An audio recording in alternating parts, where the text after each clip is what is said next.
एक कथा एक सत्य घटना के आधार पर है। मैं लेक्चर देने दूर के गांव को जा रहा था। कार में आधा किलोमीटर गया था। देखा तो कार में पीने के लिए पानी नहीं था। ड्राइवर, थोड़ा गाड़ी रुकाओ, पीने के लिए पानी लेता हूँ। ड्राइवर एक होटल के सामने गाड़ी रोका, पानी का बोतल और थोड़ा जूस लेकर आ गया। अब कार में बैठने वाला ही था। तब मैंने देखा उधर 3-4 लोग खड़े हुए हैं। एक बूढ़ा आदमी धोती पहना हुआ है, शर्ट गंदा हुआ है, कंधे पर टवल है, खड़ा हुआ है, कांप भी रहा है और आंखों में आंसू बह रहा है। उसके बगल में एक औरत खड़ी है, वो भी रो रही है। उसके बाजू और एक औरत खड़ी है, वो भी रो रही है। मैंने उनको देखा, मुझे समझ आया कि वे लोग कुछ तकलीफ में हैं। आगे गया और पूछा, क्यों बहन, क्या हुआ है? वो औरत और जोर से रोने लगी और बोली, ये मेरे बाप है सर, बाप। इसको आराम नहीं है सर, मगर उसे दूर गांव को जाना है सर। मैंने पूछा, क्यों बेटी? मेरा एक भाई है सर, उसको आराम नहीं है सर, दूर गांव में बड़ा हॉस्पिटल में एडमिट किए हैं सर। आज सुबह डॉक्टर बोले कि अब वो नहीं बचेगा। अपने गांव को, घर को लेके जाइए। एम्बुलेंस में लाकर घर को छोड़ रहे हैं सर। वो मरने वाला है सर। वो मरने से पहले मेरा ये बाप उसे देखना चाहता है सर, बोलना चाहता है सर। मैं कैसे लेके जाऊं सर? मैं पट से बोला, देखो बेटा, एक काम करेंगे। आप लोग कितने जन आएंगे? 2 ही जन आते हैं सर, मैं और मेरे बाप। मैं आगे बैठता हूँ, आप दोनों पीछे बैठिए। मेरा सिचुएशन ऐसा था कि मुझे उनको उनके गांव छोड़ के मुझे लेक्चर देने को गांव को जाना नामुमकिन था। पर उनको इस हालात में ऐसा छोड़ के भी नहीं जा सकता था। मुझ में एक पागल सा धैर्य था कि 50 किलोमीटर जाने के बाद एक जंक्शन आएगा।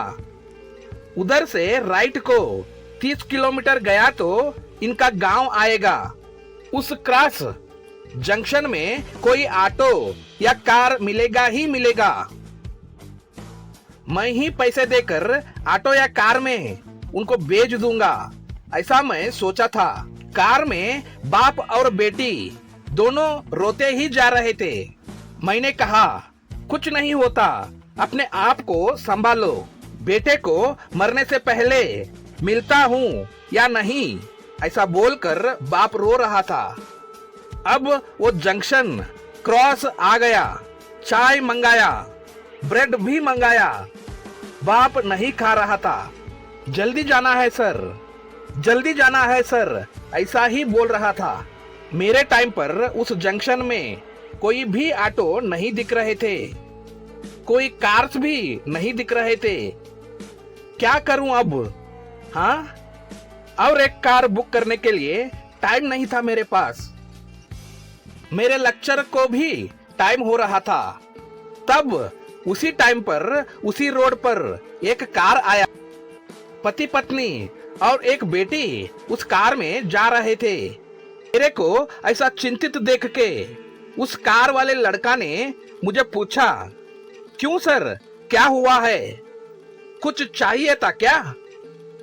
नहीं, ऐसा ऐसा हुआ है। बूढ़ा आदमी है, बेटे को देखना चाहता है, मगर बेटा जिंदा रहने की चांस नहीं है। कैसे करें? किधर जा रहे हैं सर वो लोग? कौन से गांव को जा रहे हैं? मैं गांव का नाम बताया। गांव का नाम सुनते ही वो दूसरा कार वाला, चिंता मत करो सर, मैं उसी रास्ते से जा रहा हूँ, मैं उनको लेकर जाता हूँ सर, और उनके घर तक छोड़ के जाता हूँ सर। आप बिल्कुल चिंता मत कीजिए सर, आपका नंबर दीजिए, ऐसा बोला। मेरा नंबर उसको दिया और उसका नंबर मैंने लिया। मैं आगे मेरा लेक्चर देने के लिए गांव जाने लगा। आगे आधे घंटे के बाद उस कार वाला लड़का फोन किया और वो लड़का रो रहा था। आप बहुत अच्छा काम किए हैं सर। घर को लेकर गया सर। उस बेटे को लेकर आए थे सर। अभी बेटा जिंदा है सर। उस बेटे को गले लगाकर बाप रोया सर। देखकर मुझे भी सह नहीं गया सर। भगवान मुझे करेक्ट टाइम पर भेजा है ना सर, नहीं तो उस बूढ़े बाप को तकलीफ होता था ना सर। आप मानते हैं या इसे अंधविश्वास कहते हैं मालूम नहीं।